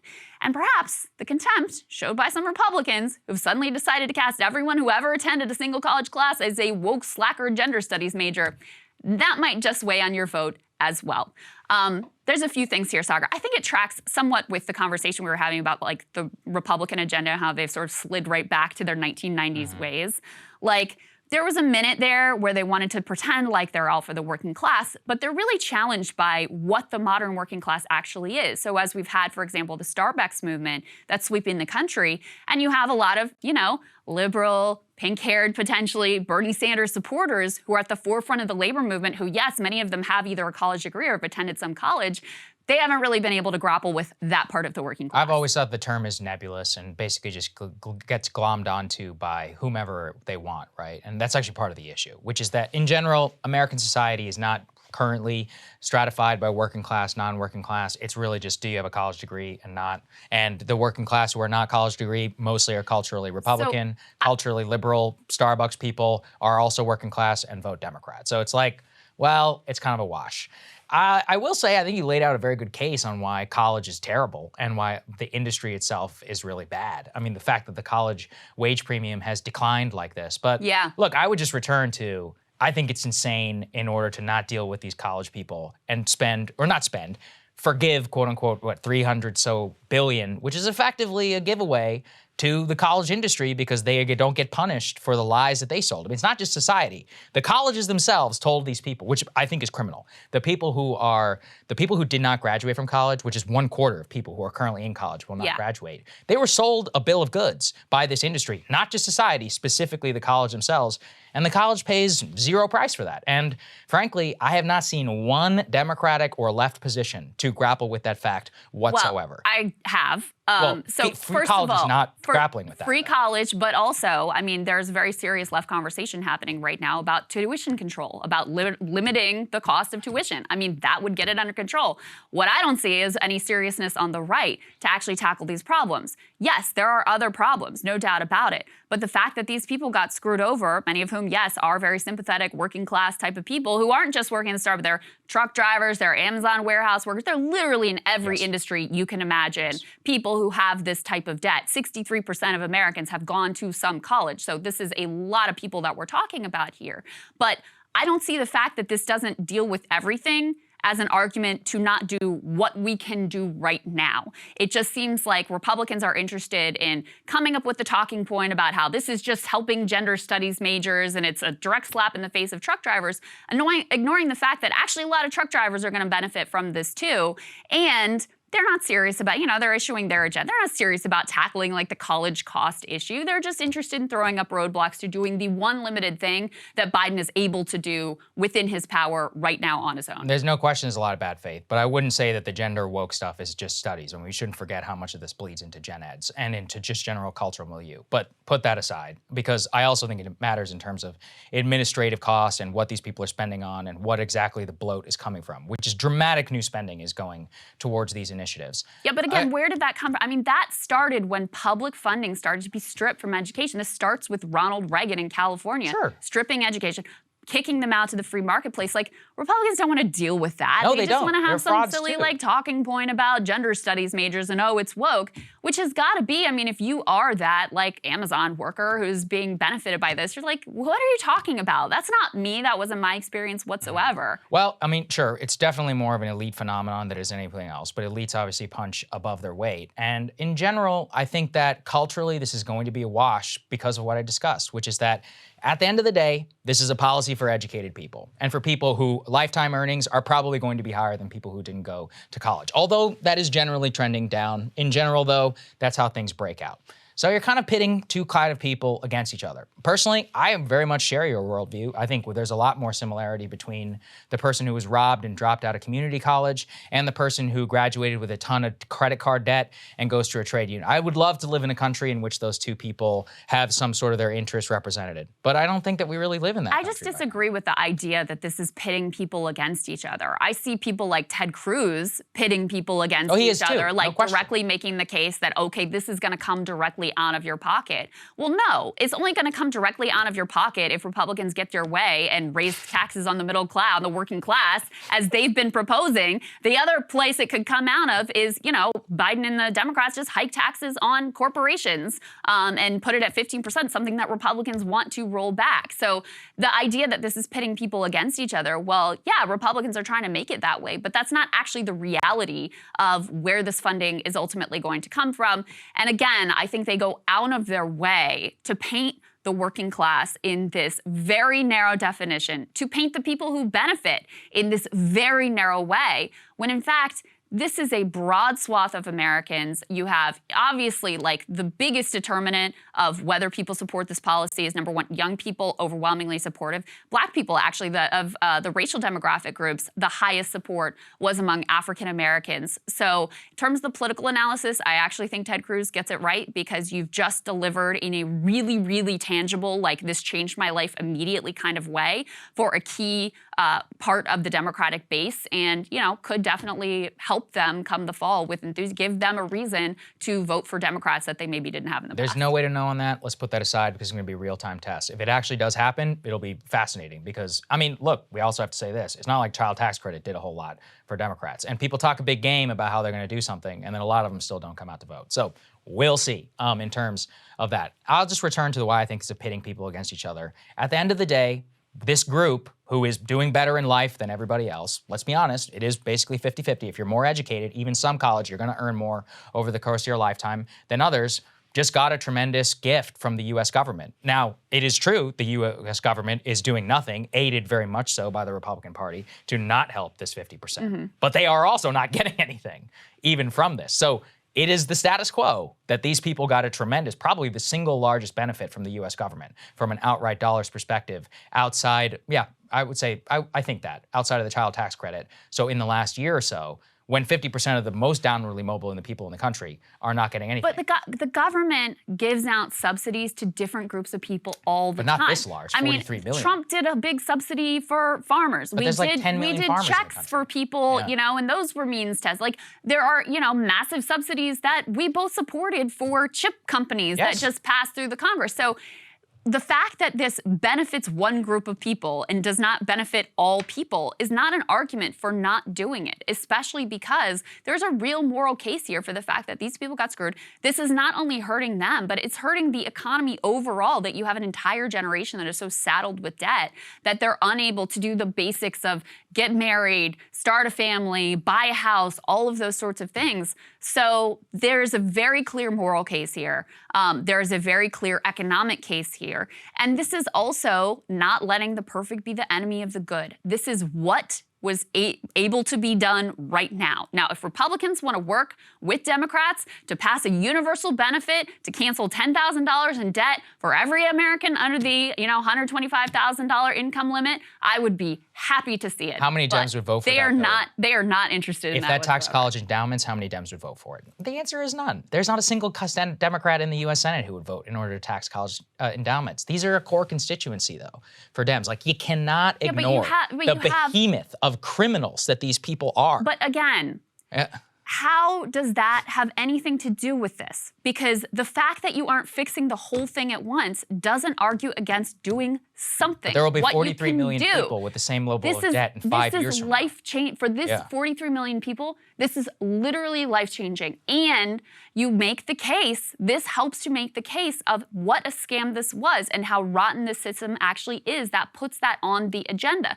So yes, this should be the first reform. Then we should have something like tuition controls and public universities so that everyone has access to being able to go to college and benefit from whatever the wage premium is at this point, which is not ultimately all that much. Yeah, I think that's fair. We'll continue this discussion. All right, Sagar, what are you looking at? Well, if there's anything positive that has come from COVID, at least for me, it's this. I do a lot more of my own research for my own health, for public health, on pretty much any topic where I previously trusted the experts. With health specifically, what COVID opened my eyes to was that the public health authorities, the very top of the medical system and others, really are more concerned with a particular narrative than with ensuring the best health outcomes. It was a profound lesson, and it's a gut punch for anyone who ever trusted the system.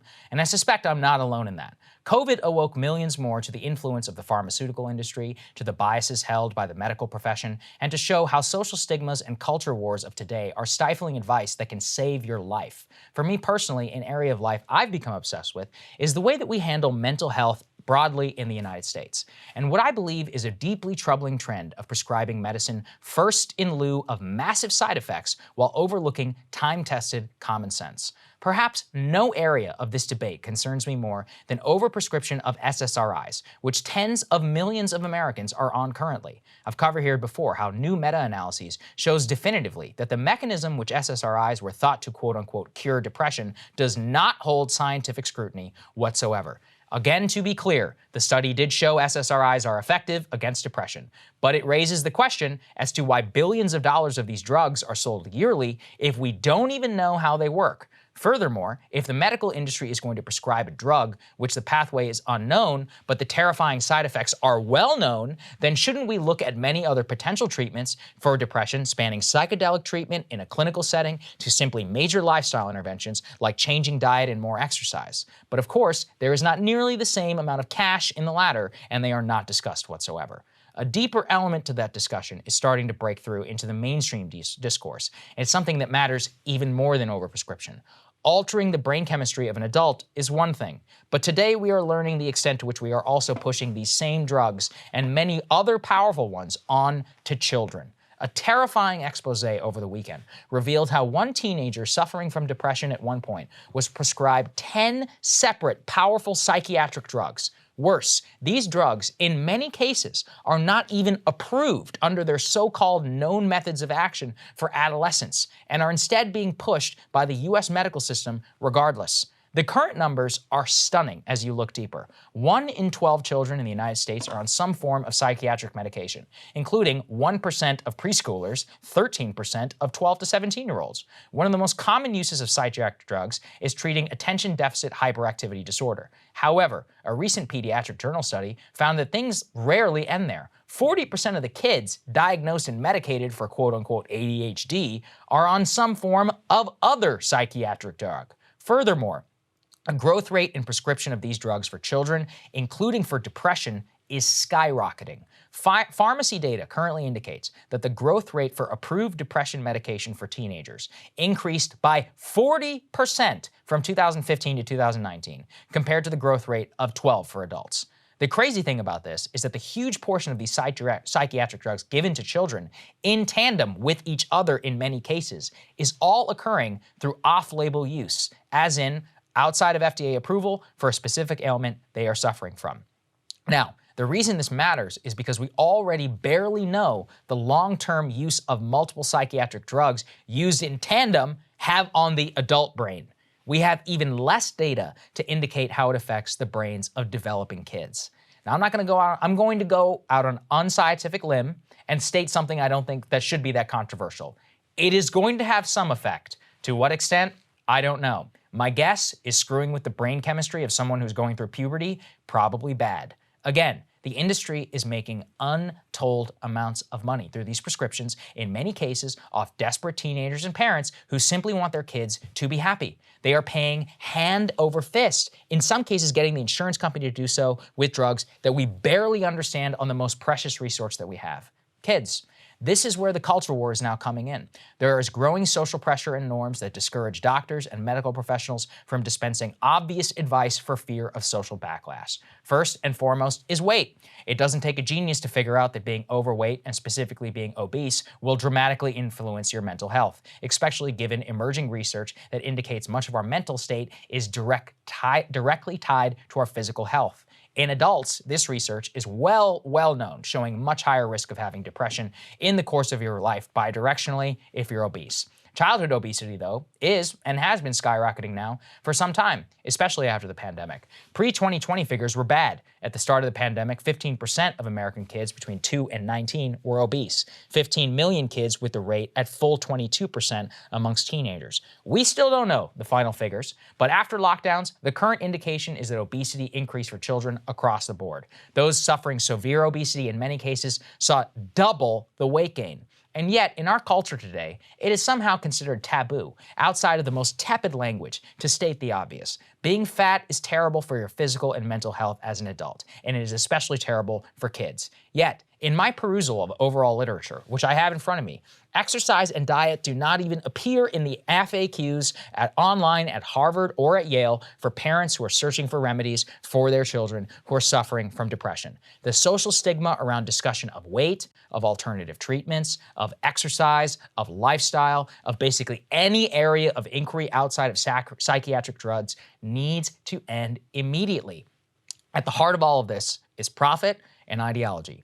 Profit is propping up a corrupt industry that makes it easier to plug kids full of mind-altering drugs rather than pursue alternatives. And then ideology is sprung up in recent years that stigmatizes raising questions I'm raising today. The ideology happens to protect profit. I'm not sure which one that we have to go after first. It's perhaps a full-fledged war on both. But it all starts with all of us and with you. To your own research, and don't critically accept a pill as the answer to all of our problems. Sometimes it might be. But perhaps many times it is not. And we shouldn't be so casual with our kids, because one day they will grow up, and if you screw it up, we will pay that price for years to come.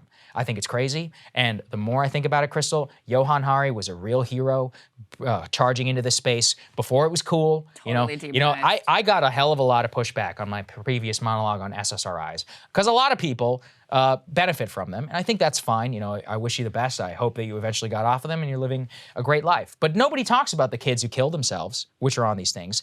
In fact, when you have Lexapro for children, on the box it says increases suicidal ideation for adolescents. Wow. It says it on, and that's FDA approved. Wow. That's not even the off-label stuff. Yeah. And we're talking about multitudes of, in the ADHD thing, you're taking Ritalin and then you're pairing it with Lexapro.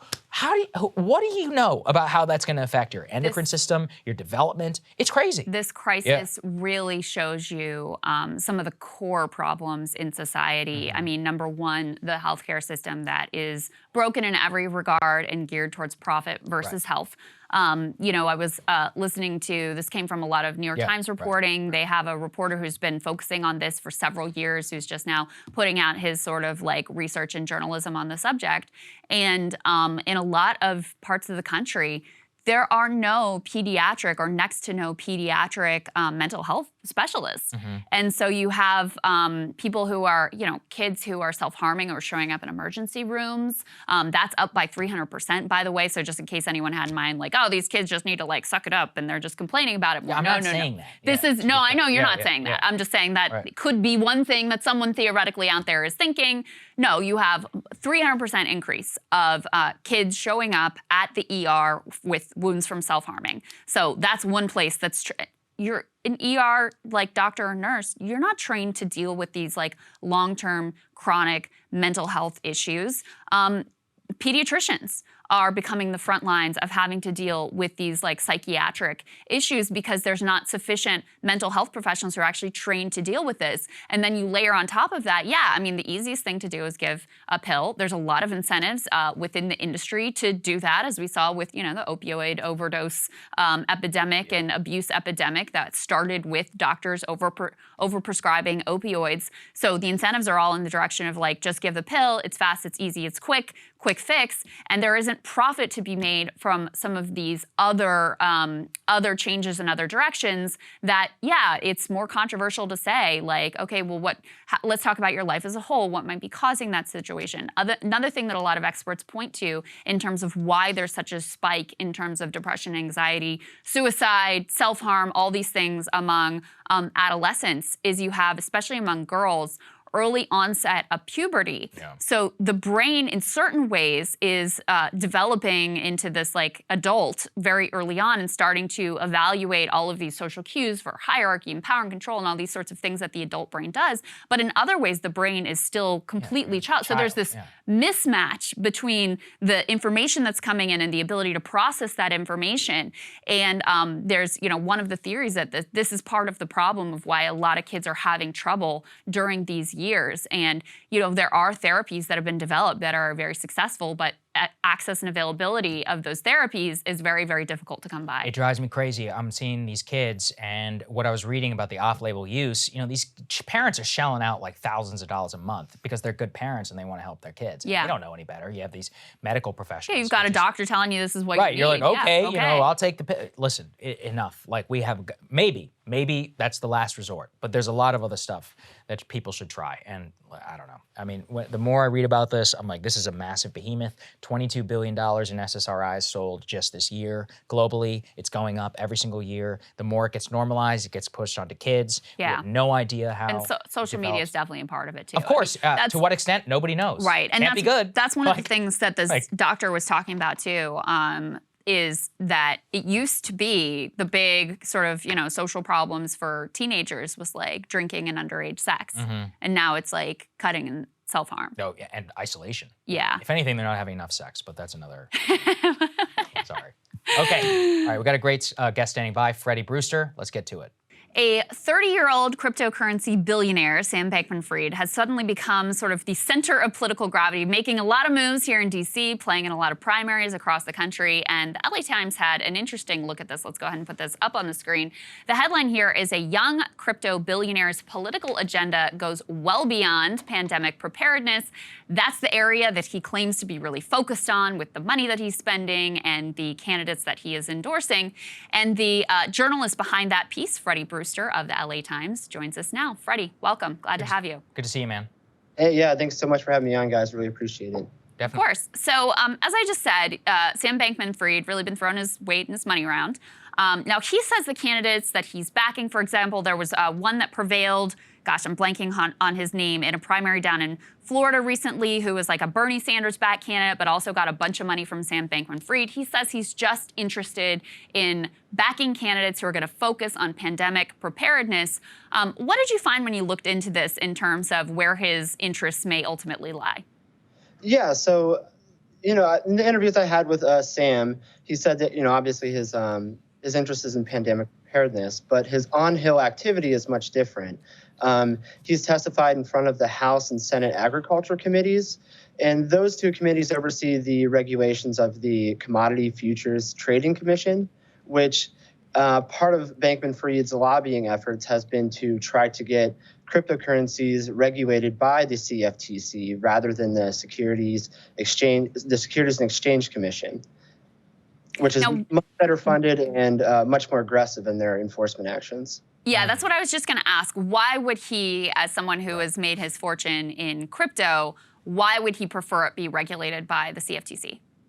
Yeah, so the CFTC is only about a fifth of the size of the SEC, and the SEC is, like I said, much more aggressive in their enforcement actions that they bring against, different securities actions, fraud and such and such.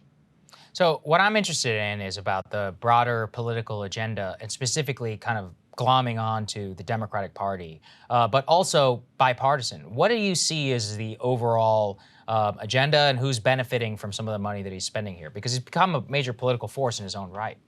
Yeah, definitely. And so, he's pledged anywhere between $100 million and $1 billion, which puts him on par with George Soros and the Koch brothers. Right. And if he spends $1 billion, that's putting him well past even those figures. And his spending, he's donated, like Saagar, like you said, mostly to Democrats, but also to some of the key moderates like Joe Manchin, Susan Collins, Lisa Murkowski. He's donated to Hakeem Jeffries and Pete Aguilar, the chair and vice chair of the Democratic caucus, who oversees kind of what gets priority in the House. Gave $1 million to the Senate Majority PAC, $6 million to the House Majority PAC.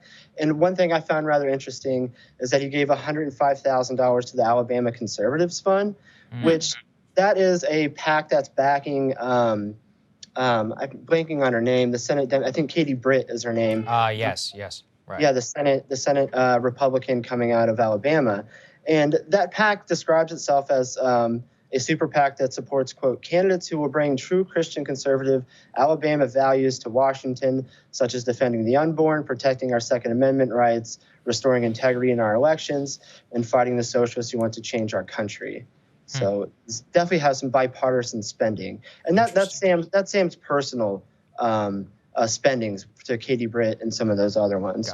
So for Protect Our Future, they've really focused on House primaries and really focused on challengers rather than incumbents, although some key incumbents have gotten donations from Protect Our Future. I think Sam really came on board on everybody's radar back when it was like the House primary in Oregon, where Protect Our Future, the super PAC that has received $27 million from Sam Bankman-Fried, they really backed this candidate called, his name's Carrick Flynn, and he was mounting a big challenge to somebody named Andrea Salinas. Salinas ended up winning out pretty easily, but they put $10 million into a primary run.